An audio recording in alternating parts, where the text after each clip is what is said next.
So hello, today I'm at St Andrew's Church in Sandon in Essex, and I'd like to talk to you about the history of the village and the church itself. So Sandon is a village in Essex. It's 3 miles from Chelmsford and 7 miles from Malden and the coast. The village is surrounded by farmland. It's 35 metres above sea level and the population is about 1,600. The history of Sandon goes back a long way before the Roman occupation. In 2020, excavations on a nearby farm exposed flint and pottery dating from the late Bronze and Iron Age periods. In 2007, Chelmsford Council commissioned the Park and Ride facility, and archaeologists discovered evidence of a settlement dating to between 1000 and 850 BC. Even the post holes from the settlement contain flint fragments from the pre-history period, so we're looking at a very old area. Chelmsford itself is a mere 3.5 miles away. And Chelmsford itself was a major military town from the Roman period, so Sandon was most definitely an outpost of sorts. St Andrew's itself, the church, has a fair amount of Roman brick and tile within its walls, so we can be sure that there was a settlement here. The Saxons called Sandon, you have to bear with me on this pronunciation, Bedensteda, meaning a steed in a valley. The village is not included in the Norman Domesday Book 1086, but we do know that the Normans described the village as Sandon, meaning sand dune. When William the Conqueror came to these shores in 1066, a Norman warrior called Hardwin de Scales, or Scales, took over the Saxon manor at Sandon.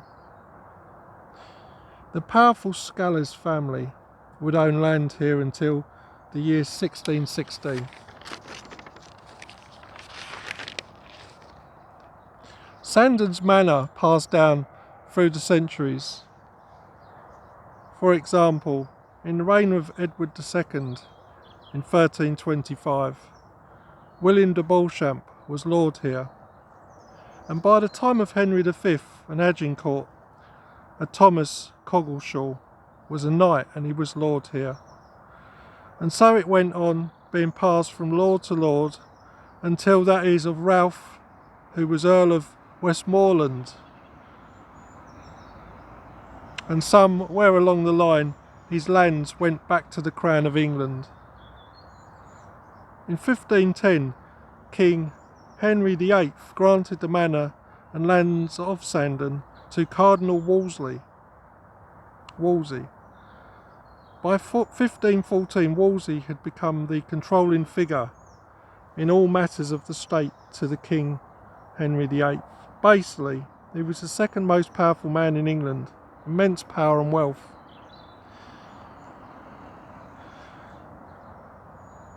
His appointment of Cardinal by Pope Leo X in 1515 gave him precedence over the English clergy.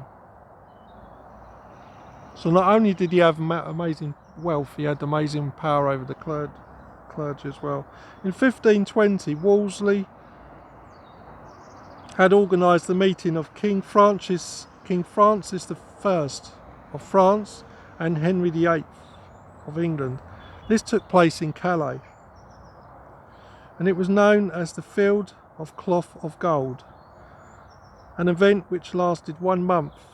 This was in fact a peace summit, and it was of such wealth and displays, with each king trying to outdo each other, with jousting and huge feasts, tents literally made of gold cloth and so on. And also discovered that if we move forward a few hundred years, that the rectory next door to St Andrews was originally built of Tudor brick, And in the time of Oliver Cromwell and the English Civil War in 1644, it was sieged and destroyed by his troops, and the priest tunnel which ran between them was blown.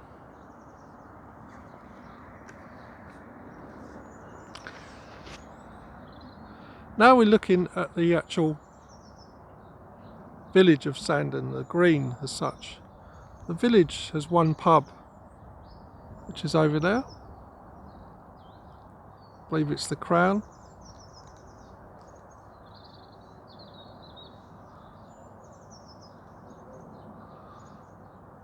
And here in front we have the original green. You can see it's on the crossroads.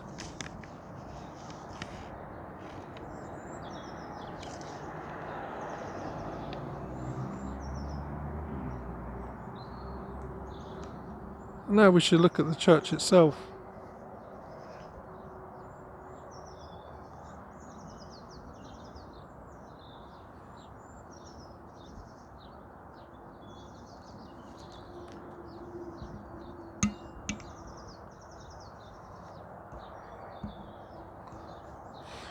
So it's an early Norman church with the 14th and 16th century additions. The walls are made of pudding stone and flint rubble and Roman bricks. Now when I looked up pudding stone originates from Hertfordshire, or the other place would be Plumstead Common in London. It's basically cemented flint gravel, and if you look at this church, there is a fair amount of it.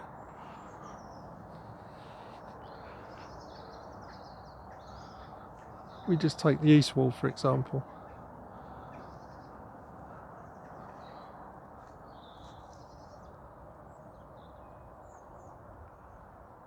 You can see.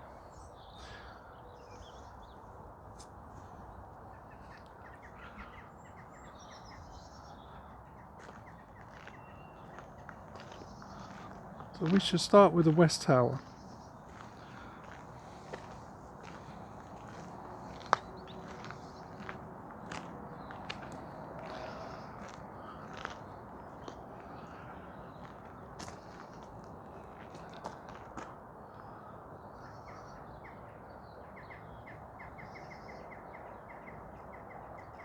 So the West Tower was built in 1520 under the instruction of Cardinal Wolsey. His architect was, excuse my pronunciation, Girolamo di Treviso, and he designed Hampton Court Palace. And it's even possible that some of his artisans were sent over here from Hampton Court Palace itself. Hampton Court Palace started construction 6 years earlier in 1514, so it's possible that it was more or less completed by 1520. If you look at it, you've got a tower which is 12 foot square. It's built in 3 stages.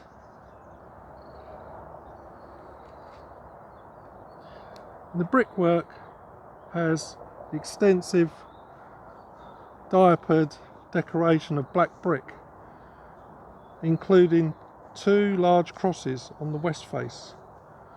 So we'll have a look at the west face.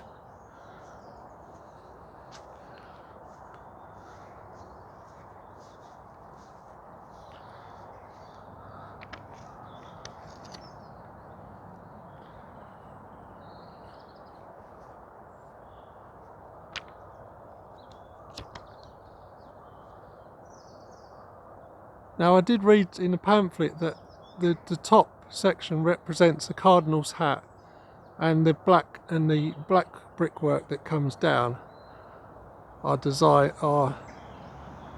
show the strings of the hat. And there, if you look, you've got crosses and black brick all the way around. Originally, this was a doorway which has been bricked up for a window. These crosses, they represent St Andrew.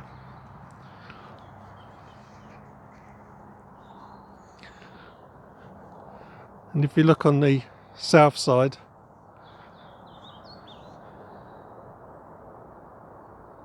you can see how they're all incorporated.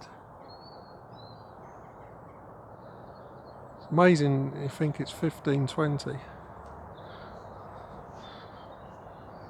So directly in front of us, we now have the South Porch.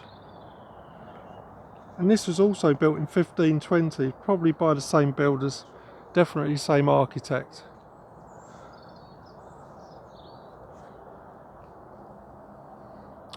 You look on the top there,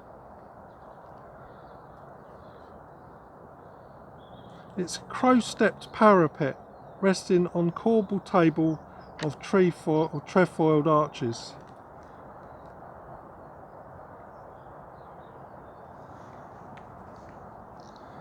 And you can see again the pudding stone. You can see all the mixtures of different types of stone. You've got limestone there, pudding stone, probably 18th century brick, flint and Tudor brick.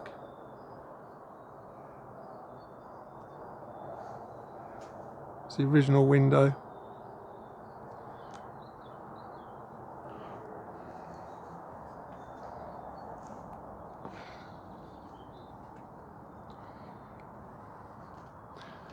Again, if I stand back a bit, you can see in all its glory the brickwork, the crosses of St Andrew, and I guess the recess in front would have something in there, not sure what.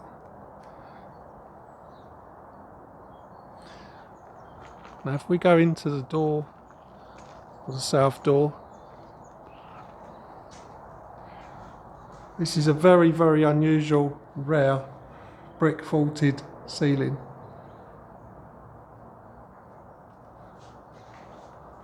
So originally this would have been built on a wooden form of some kind.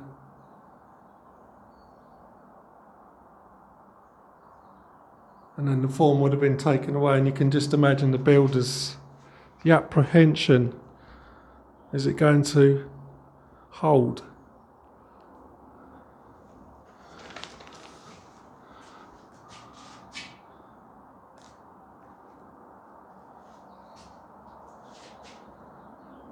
This doorway, the door itself is modern, but the actual iron straps are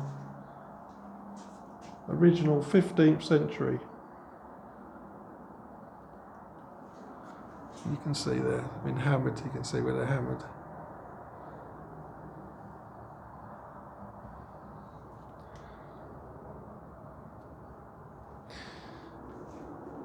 You can see some of the original graffiti there.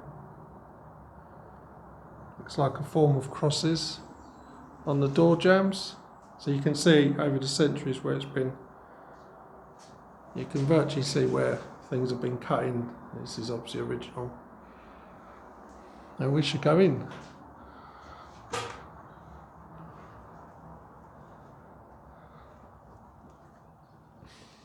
We're lucky that this is one of these churches. You can see the view there.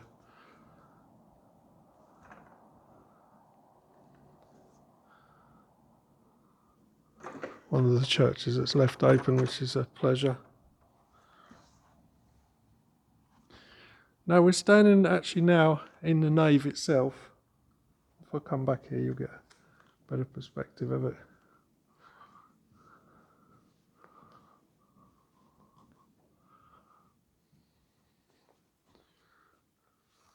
There.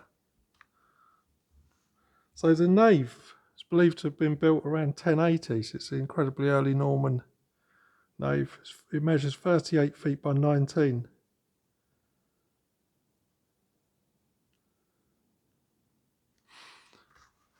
Over in the left side you've got 14th century north arcade with 3 bays. The ceiling itself was replaced in in 1878. But if you look up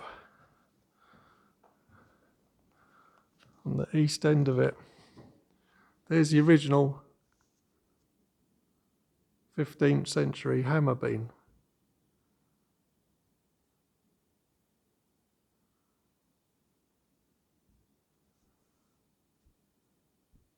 So that's what originally it would have looked like.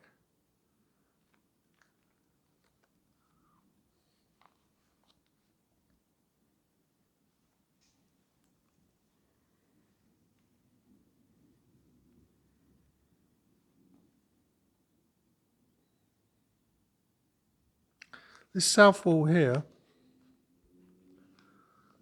is 3 feet thick.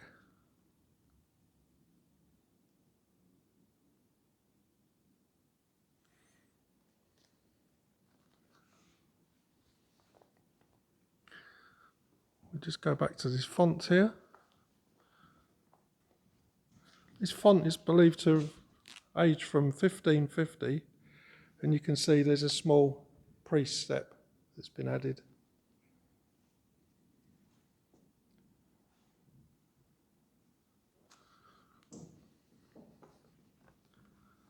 Now we're going to enter into the chancel.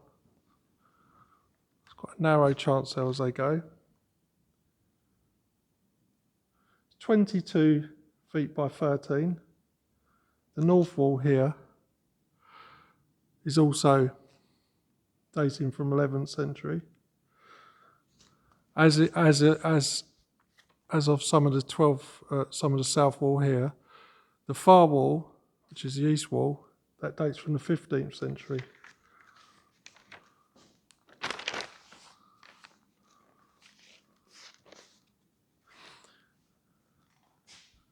In front of us now, you can see a lovely carving there, all in oak, I guess. This is the Eagle Lectern. It was originally owned by the church's patron, Queen's College, Cambridge, and it was donated to the church in 1894.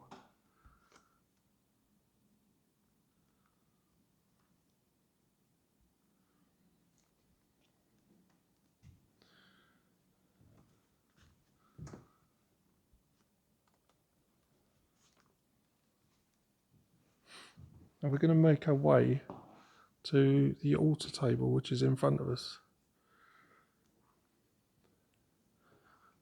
Underneath that cloth lies the original Jacobean 1620 altar table. This dates from the time that the Mayflower sailed to Massachusetts. Now in the background there are the reredos, built in 1900, so fairly recent really. On the left side we've got St Andrew.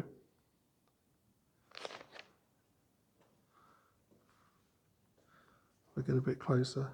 And on the right side we have St Alban.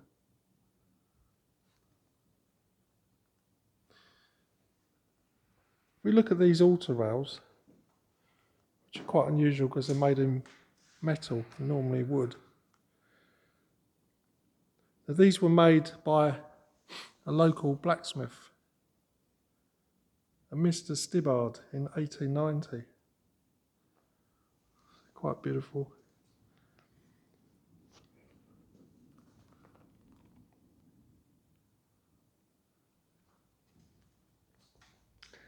And if you look,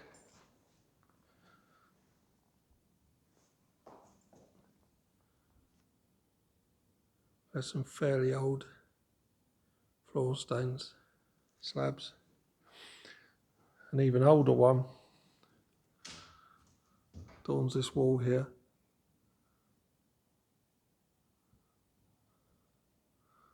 I guess from the Tudor period, going by the clothes they're wearing.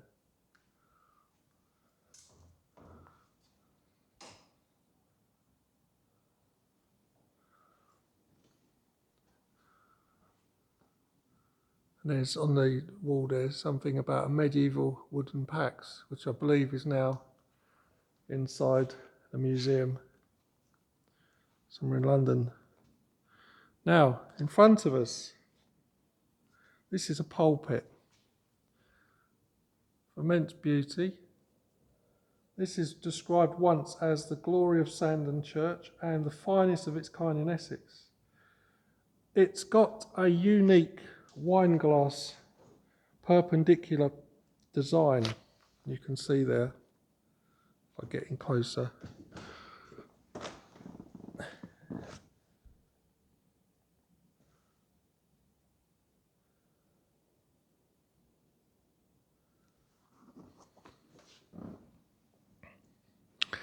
It has got the original, I'm just going to say, I like the way they cut this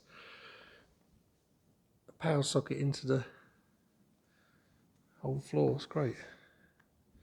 So this door, which is somewhere here, I guess it opens there, it's got the original door, and this dates to Henry VIII's father. It's unbelievable. Originally it would have been painted in red, green and gold. So this dates to the period of Henry VII. So we're going to walk through here. We can have another look at it from this angle.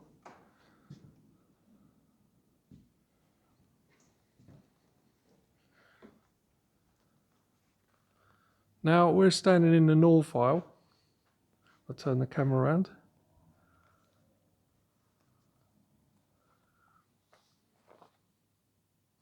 Now, North Aisle is 10.5 feet wide. It's built in 1350. When I looked up this year, it was the year that King Edward III personally commanded an English battle fleet and defeated the Calistian fleet of East Sussex.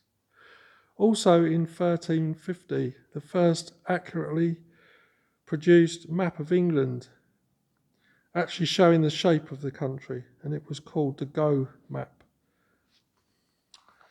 If you look at these pillars here,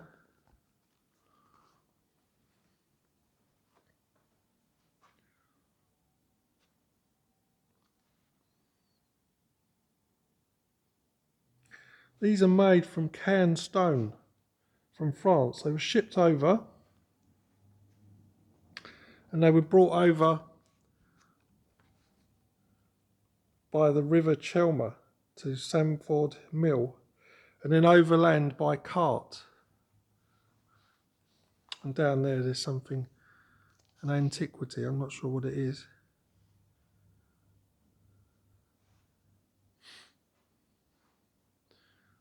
Immense age. And I did notice over here, because I always have a little look for graffiti in churches, they can be quite telling. First of all, I noticed a lot of scratches for some reason.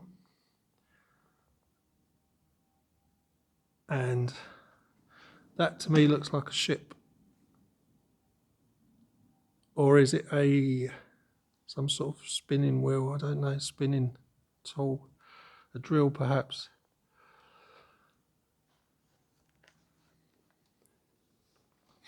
Now over here, on the north wall, we have a lovely painting. This is a painting of St Andrew. Let me go a bit closer. And this is by a man called Lectern Lamb. It's 1972. Now, Lectern Lamb was the son of Reverend Lamb from Nizambaland, Nazimbabad in India. That's where he grew up. And then Linton moved over to London. As a young man, he grew up and he ended up designing book jackets and bindings. And by World War II, he had designed military camouflage. He worked on decorations for cruise liners in the 1930s and 40s. He even designed the binding for the Bible used at the coronation of Queen Elizabeth II. He went on to design stamps.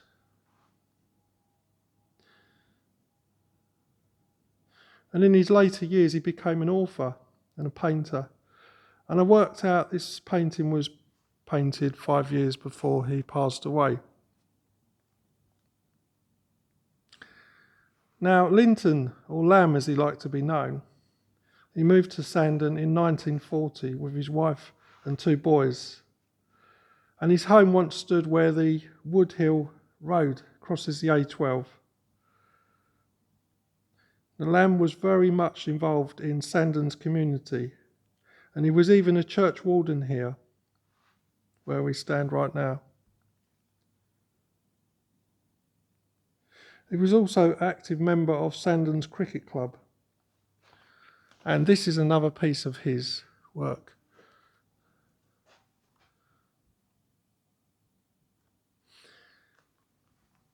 There's a map here, and I worked it out that it must be prayers for people around the world in conflicts, I guess, because on the map you've got the Russian Federation there, and you've got Ukraine, and you can see all the different wars, I guess, that are going on right now as we speak, conflicts. And people can put down in the boxes prayers, wishes. This is a very nice idea.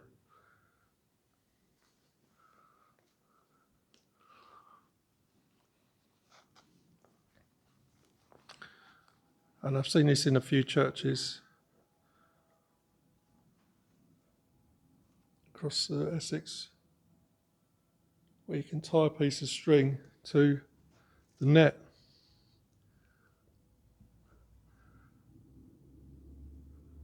It's called St. Andrew's prayer net. St. Andrew fished in the Sea of Galilee. He was the first of the disciples called by Jesus. And it goes on to, so if you want to,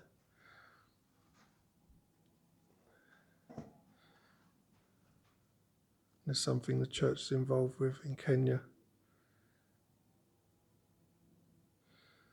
You see, it's a very active church. Obviously, they have something with the young children here as well, which is good. So, going back to the history side of the church, there are 5 bells. There's the organ there.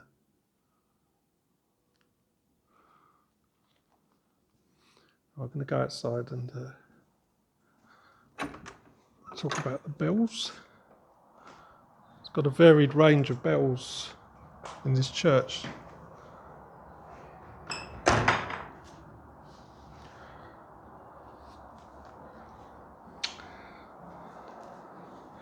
So I discovered that one of the bells, the earliest bell, is by John Hodson, 1653, and he cast a total of 93 bells, and he was of the London foundry. Next we have a George Mears, 1854, and he was from the master bell makers of Whitechapel Foundry, London.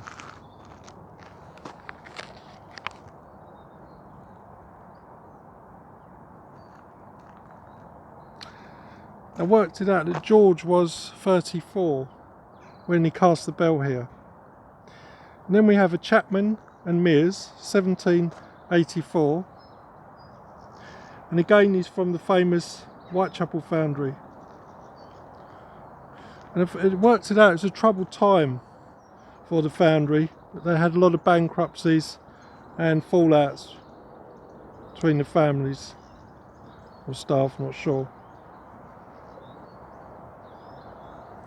Now William Chapman, he joins up with Thomas Mears in 1782, and that's why it's called Chapman and Mears. So when this bell was cast, Chapman actually died.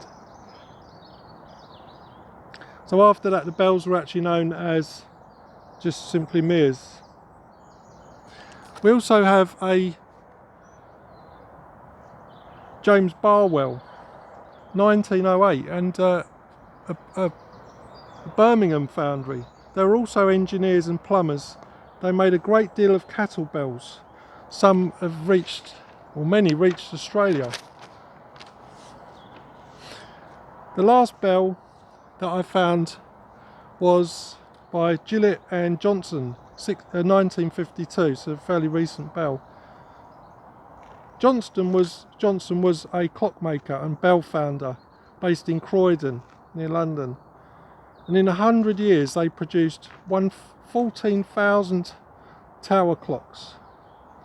In 1957, 5 years after this bell was cast here, the business closed down, and Gillett and Johnson bells can be found all over the world now, from Coventry Cathedral to Ontario, Canada to Sarajevo. So right, so now we're just going to walk around and have a closer look at the building itself.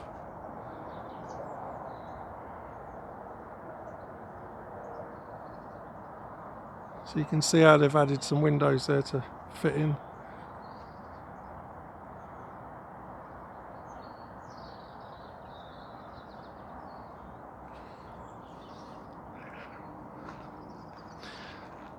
I forgot to mention, somewhere in this vicinity, I believe, there was a very large and famous oak tree that came from Europe originally, and that's at some point that came down.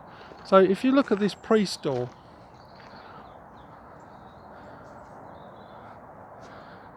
you can see some of the mastiles which I was looking out for now. And there would have been a piece of wood sticking out of there, and that would have basically cast a shadow, and this would give people, especially if the sun's out, an indication when it's time for attending mass. And you can just about see there a very faint mastile, and the reason I know this is not because I've got a sharp eye, but it was actually in a pamphlet, and you can see the mixture of Roman brick and tile all the way up the coin there. It's incredible, and you can see the way it's been used. So because we're so close to Chelmsford itself, there's bound to have been some buildings here, possibly even a villa, who knows, you just don't know.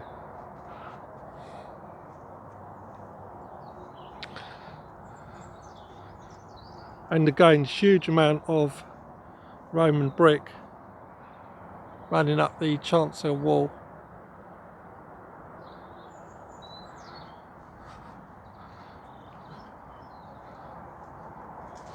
On the east side,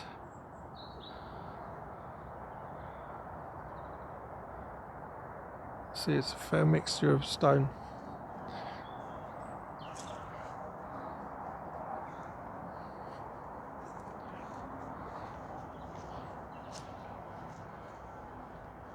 Now we're on the north side, which doesn't get too much sun, I believe.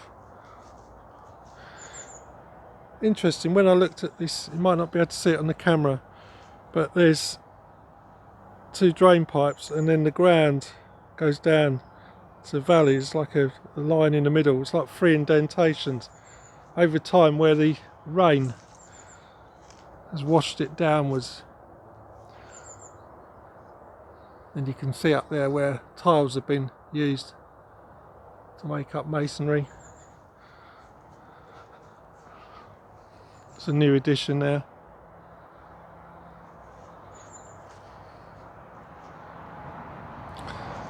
You can see the top of the tower.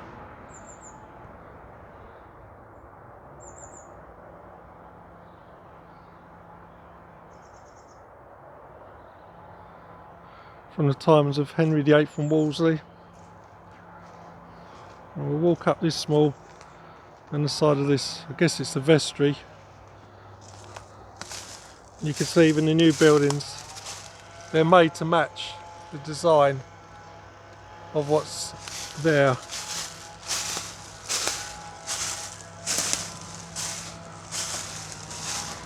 Now the weather now is turning rapidly into spring type weather. It's very warm today, it's 16, 17 degrees. I believe it's going to be at least 20 in a couple of days, so it's fantastic.